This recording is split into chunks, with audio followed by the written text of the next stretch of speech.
Hello, c'est HR, votre chroniqueur. Alors tout d'abord, je tiens à vous préciser que dans les profondeurs de la forêt, il y a certaines choses qui refusent d'être oubliées. Surtout si dans les parages, nous avons un ranger tourmenté et une mort suspecte, dans un cadre totalement naturel. Évidemment, je veux tout simplement vous parler de la série La Nature Sauvage sur Netflix. Série où un véritable suspense se dévoile, se confirme à chaque épisode, où tout simplement la nature veut reprendre ses droits. Let's go!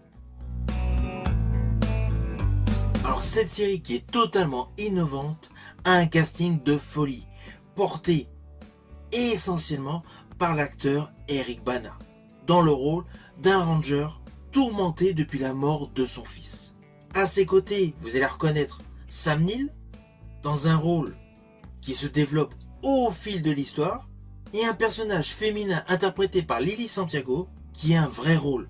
Son personnage a une origin story qui se greffe à l'histoire, qui débute apparemment par un accident anodin. Deux hommes font de l'escalade, ils sont bloqués sur une paroi, et apparemment, une jeune femme décide de se suicider en sautant au-dessus de cette falaise. Mais vous vous doutez, l'histoire est beaucoup plus travaillée, beaucoup plus complexe que l'on peut l'imaginer. Alors perso, tout ce qui est origin story, retour dans le passé sur le plan scénaristique, j'ai aimé. Cela donne de la consistance à cette série pour donner de l'épaisseur tout simplement aux différents protagonistes. À cela s'ajoute une qualité visuelle, une photographie extrêmement belle, qui s'étale sur 6 épisodes, pratiquement d'1 heure. Alors en ce qui me concerne, j'adore la nature. De ce fait, tout le cadre visuel est époustouflant. Alors d'ailleurs, en fait, la série a été tournée en Colombie-Britannique.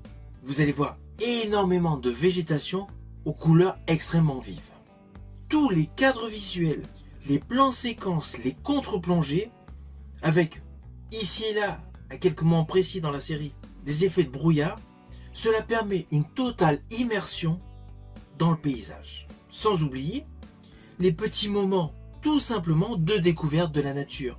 Comme par exemple, un moment précis dans la série, alors je ne sais plus à quel épisode, le personnage de la policière, qui est à cheval, qui découvre des cerfs en pleine forêt. Bon, elle descend de cheval, du coup ils se mettent à partir.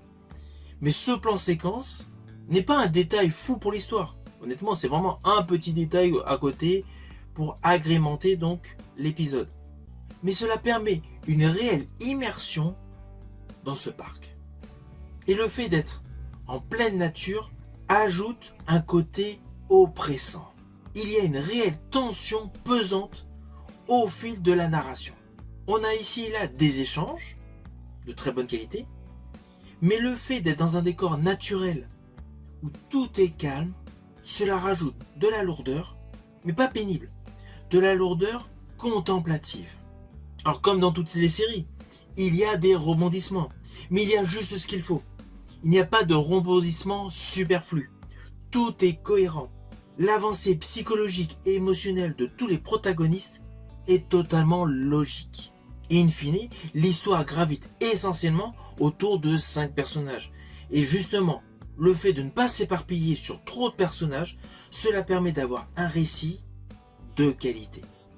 Cette série, La Nature Sauvage, portée par Eric Bana, disponible sur Netflix, est tout simplement une série que je vous invite à découvrir si vous aimez les thrillers.